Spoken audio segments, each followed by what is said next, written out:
Hello and welcome to SBI Mutual Fund presents Invest Smart Mutual Fund के साथ powered by ET Now. In this empowering show, we unveil the secrets to financial success. Last week, we discussed the importance of financial planning for entrepreneurs. This week, we shift our focus on women for whom financial planning is especially crucial as it empowers them to take control of their economic future. Our distinguished guests for this exclusive session are Mansi Sajeja, Fund Manager, Research Analyst at SBI Mutual Fund, and Nisreen Mamaji, CEO of MoneyWorks Financial Services. Welcome both of you and welcome to a lovely audience, and thank you so much for taking time out for this special edition on women financial empowerment. We'll be taking a lot of questions from you guys also, and since you all are investors, we would definitely love to know how are you investing and what has been your strategy, where did you learn the word of investment and in fact the concept of investment. But before that, your first investment. Can you talk about that? First time ever you've put money anywhere. So my first investment, as I remember, was incidentally a mutual fund scheme. We had, I've been working in the MF industry for over 14 years now. And, as an investment journey, it was a physical folio opening form, which has now all changed. So you had to pay, you had to fill the 2 pages, you had to send it for physical verification, and you had to open. Incidentally, it was a hybrid fund, and I didn't know at that point of time that I would be, probably managing a part of those funds now. So, that's how it all started. What age are we talking about? Must be around 25, 26 years of age. That was pretty early. Yeah, that's good. Yeah. So, at that point of time, but yeah, that was the first financial investment. Before that, mom would have given some gold and some would have been that. But that's how all of us start. And that is how. But the remembrance I have is that form filling and opening a folio. Exciting. Nisreen, what about you? Your first investment ever? My dad was actually an equity investor. So I think when I got my first paycheck, I probably bought stock, which I remember, in those days. And, whatever I could afford. This first salary was 2,500 rupees. Okay. I was then in advertising, and I've been, in the financial services industry for the last 3 decades now. So that was my first memory. But, when my kids were born, for example, I started a recurring deposit for each of them, and then switched to mutual funds when I got into the industry on a larger footing. And that's really helped me a lot, when they wanted to educate themselves or, with all their goals. So I think that was a very interesting journey for me personally. For myself and my children. Exciting. The sense that I'm getting from the room now is all of y'all are women investors and hardcore investor, because I saw the interest as when you said your first investment was stock, and all of them were like, wow. So let's talk about your investments. When did you guys start first, and how did you learn about this world of investment? So like Mansi said, most of it, the first one was obviously through what the parents have given. Yeah. But that's not something you've handled. So for me, I think the first investment, my decision mainly was actually fairly recent when I joined Millennium MAMS, where we learn about financial awareness, literacy, and the stock market. And we're looking at long-term value investing. So like Nisreen said, stocks is what we're looking at, and as holding it for as long as possible. It is so impressive, I mean, you were throwing words like value investment strategy, and you actually joined a club where women are trained, they are taught about investments. What about you, ma'am? So it starts with saving. So the first saving is a piggy bank saving, I think by default we all are savers, right? Yeah, we all are savers.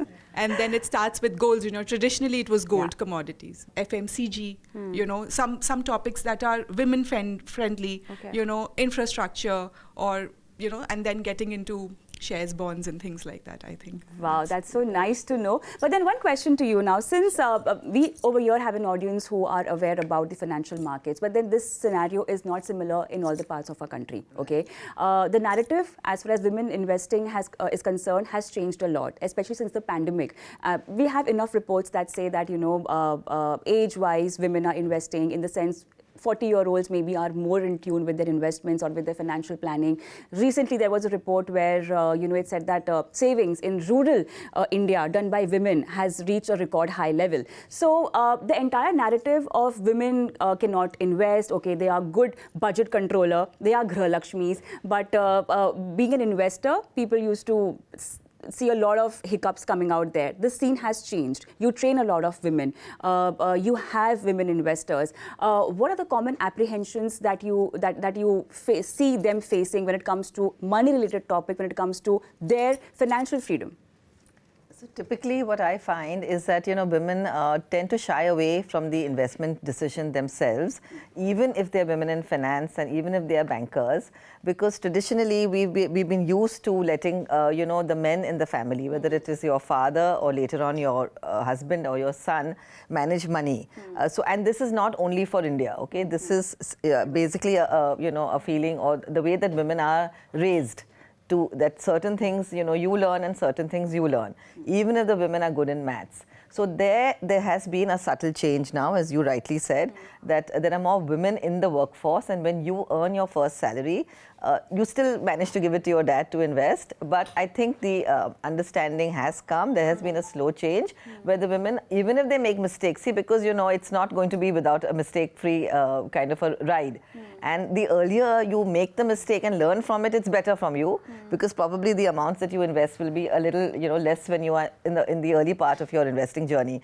So that is something that now women need a little push, and also they are, as she rightly said, reading and learning about it. And it's okay to make a mistake, but the good thing is to just continue and continue investing and taking the financial reins in your own hand. Exactly. Whether it is through bank deposits, whether it's through policies, whatever you do, but decide yourself and then figure out the rest of the journey. But over here, do I have an audience who handles their husband's portfolio, also the entire family's portfolio? Ma'am, lovely, wow, superb, thank you.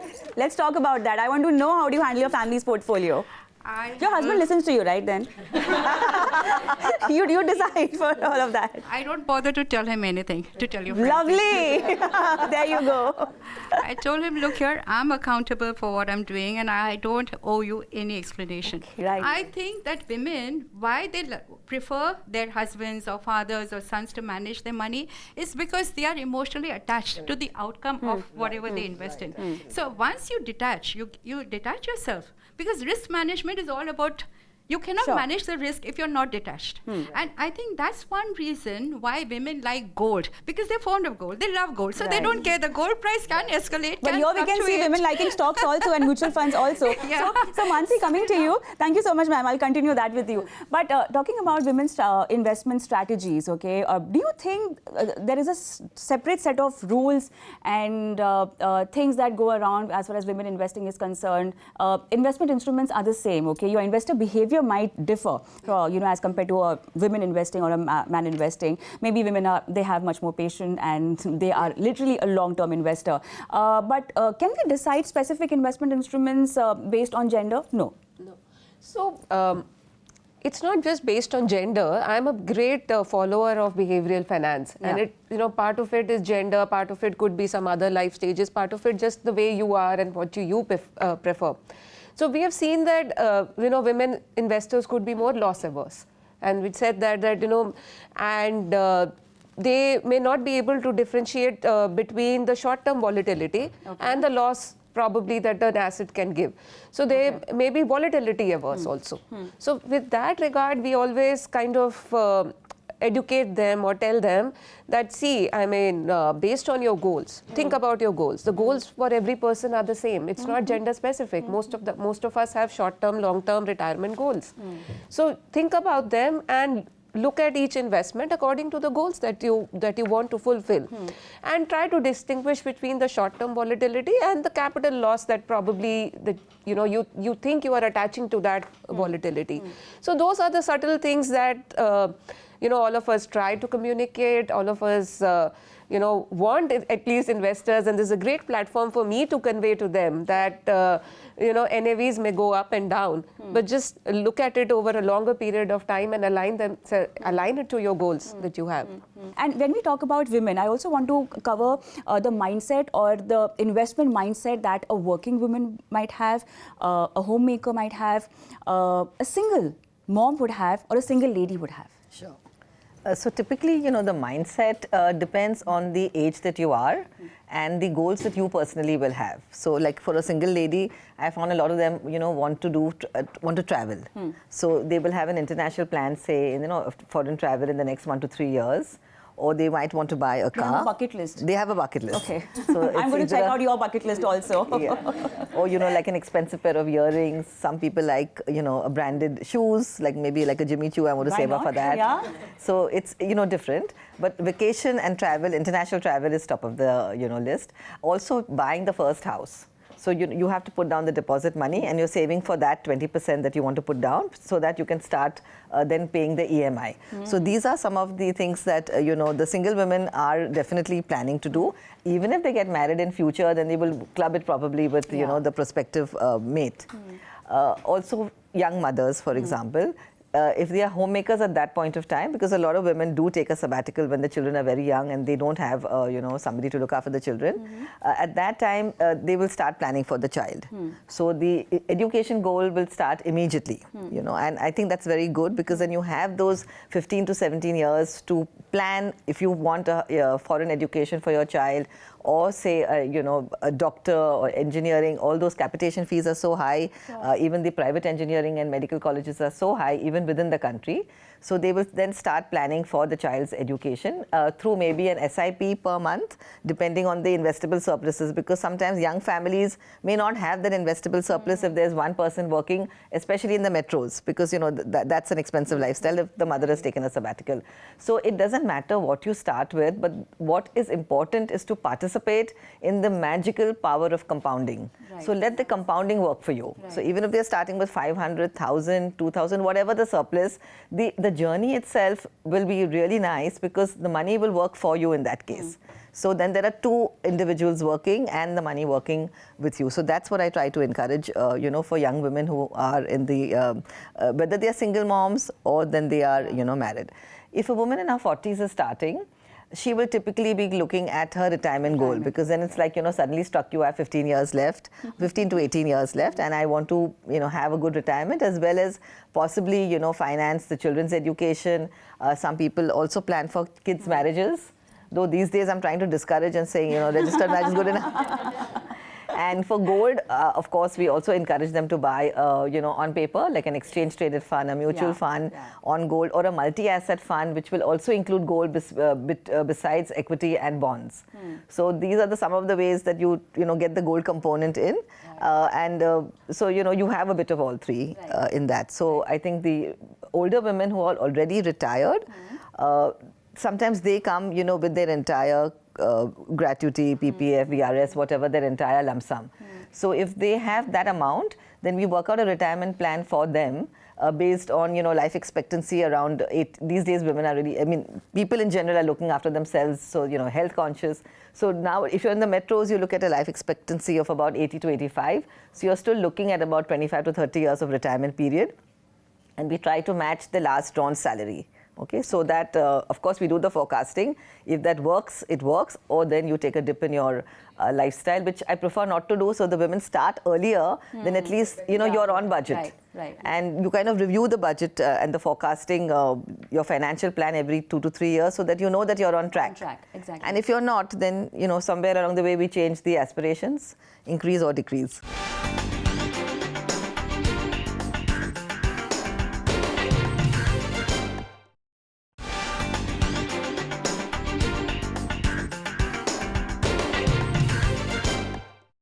So anyone over here who has a bucket list or any financial goal that was lined up and you've actually achieved it?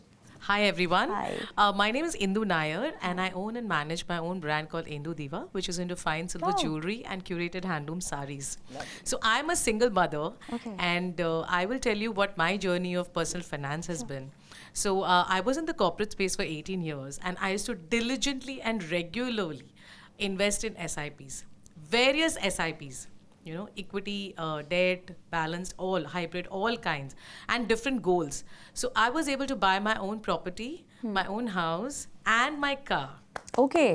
Yes. Thank you so Super. much. With the money I saved up, of course, for the house, I did put a down payment, and I took a loan from the bank, and I foreclosed that loan within 3 years. Wow. So I think the smart way to go about it is calculate and see. And of course, because I regularly invested in SIPs, as Ma'am Staying said, disciplined. rightly, the power, the magic of the power of compounding. That has really helped me in my favor.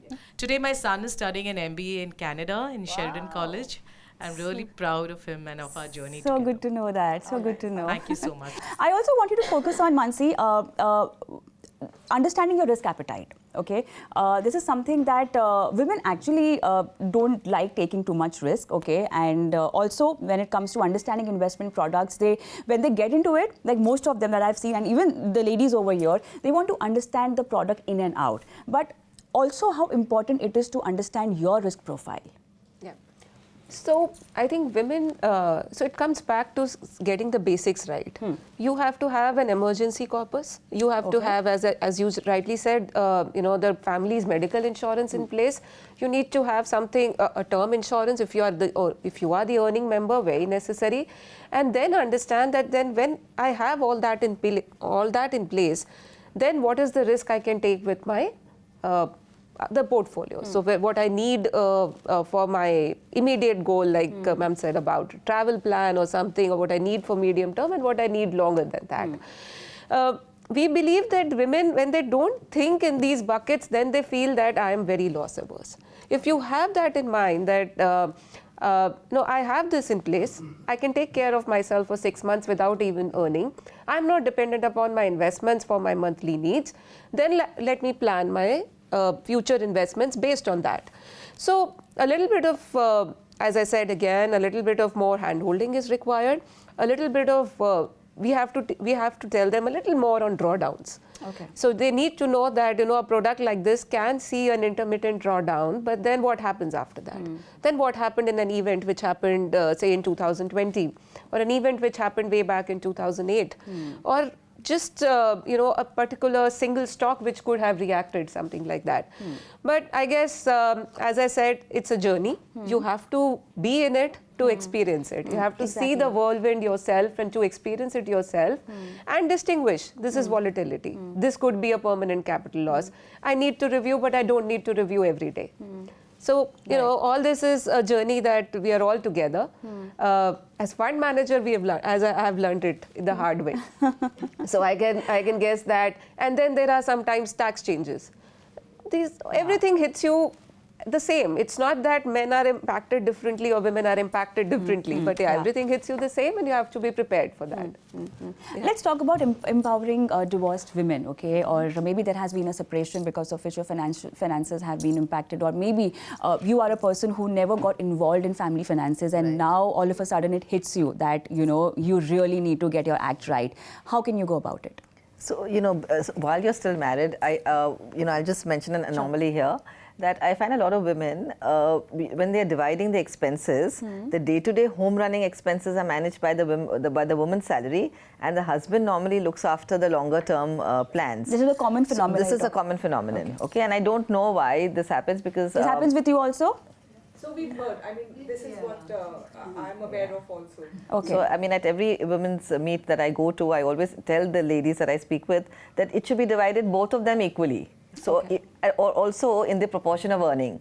So if your husband is earning, say, 60% of the household income and you're earning 40%, then your expenses should be also shared in that same proportion, so that if there is a breakup, in future, at least you have your own investable surplus. Otherwise, a woman has no investable surplus of her own, and if it's a messy divorce, then she may not even get that, monthly maintenance or alimony that she would be seeking, especially if she has younger children. So this is a conversation actually that you should be having, premarital kind of a situation. Like, you might visit a doctor to check if your health is on the same page. True, I remember, I think me and my husband did that. And also maybe, also visiting a financial planner or somebody who can help you start your investing journey together, because you will have a joint account, and of course there is a lot of love and hope when you start your journey, and that we shouldn't take away from that. But you have to keep in mind that you have to have your own account, and expenses should be divided like this. So if, God forbid, there is a divorce situation like this, I mean, you are already struggling with the emotional side of it, and then the financial angle will, you know, will be worsen the situation. Now, if you are divorced and you're not working at that stage, then of course it's very difficult because you have to get back to work. Sometimes the alimony and maintenance takes a couple of years. If it's a court case involved, it doesn't come to you immediately. So you have to have family support for you to support yourself during those years. Or you have to have the bank balance, you know. So, I mean, there are different situations that can happen in a divorce. So, frankly, the discussion and the conversation should happen before. So that, you know, you are prepared in case there is a breakup, at least you have your own income to fall back on. Sometimes, you know, you've taken a sabbatical, okay? So then it's also important at that time to continue with your SIPs from the family investable surplus, which can be partly in your name, partly in your husband's name, and partly, you know, joint or whatever decision that you come to. If it's a joint investment, then neither of you can operate individually. But if it's an anyone or survivor kind of option that you can take, then you can still operate that part on your own, or it could be single with one of your family members as a nominee. So, you know, the legality part of it should be kept in mind as a prenup, you know, before you get married, so that you know, I mean, it's not that you're expecting, you know, nobody expects to get divorced, and you know, you're not starting your journey with this fact, but it's just a precaution, like you take risk management, like you've taken a term insurance, you've taken your medical insurance. This is something that you should just be crossing off, ticking off on a list, and hoping that it doesn't happen to you, but if it does, you're prepared. So having joint investment is a really perfect way to go about it? Or so joint I don't suggest actually, because then, you know, you're stuck. And if there is a death, God forbid, then there is a whole transmission process that you have to wait before you get the money in your hands. So for that, you know, you asked earlier, basically for your shorter term goals, you shouldn't be in 100% equity. So you could select a product which has the least volatility, which could be a dynamic asset allocation fund, like a balance advantage fund or an equity savings fund, which has a minimum component of equity and more of arbitrage or bonds, so that, you know, that volatility will be sort of managed. Right. And for an investor who's starting out, in fact, today I met a lady with her husband who's, you know, starting out on her investment journey, and she's very risk averse and he's not. So, you know, with her portfolio, I've suggested at least 30 to 50% in a dynamic asset allocation fund, like a balance advantage or an equity savings category, until she's comfortable in her journey, and then can, you know, switch to, you know, mid-cap, small-cap, multi-cap funds. So, you know, it's important to know your own self. Also, one very important thing, money talks. So I want to know how you guys have money talks with your partners. Anyone who would want to share? Please, ma'am. After we got married, you know, we realized that we had very strong and absolutely diametrically opposite views on money. Okay?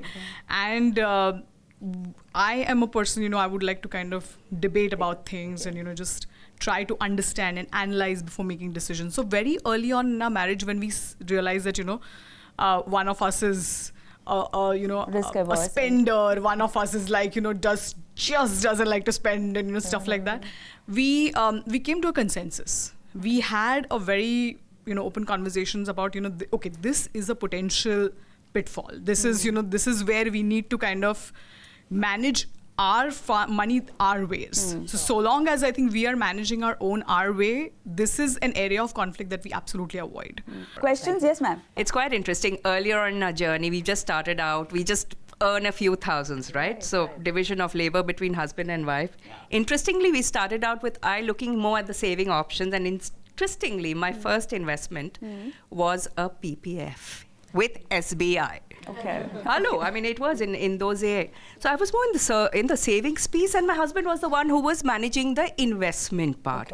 But interestingly, over time, as we evolved, you know, the roles somehow interchanged, because we realized that I'm more of a risk taker. And I'm more open to, you know, exploring things. So it's very interesting exchange. And of course, you have those little discussions and arguments. And I told you so. They can't each telling you. But hey, that's part of life, right? So it's interesting. Point. You know, you talked about when you mentioned PPF and you know, risk. Basically, that's what we do. What we call asset allocation. So it's 100 minus your age for an equity investor, which is just a thumb rule. You don't have to follow it. But, like you rightly said, PPF or say, a debt mutual fund or a fixed deposit or an NSC, all this will come in the bucket of debt. And the rest of it can be equity, whether you're buying stocks or through a mutual fund or through a PMS, etc.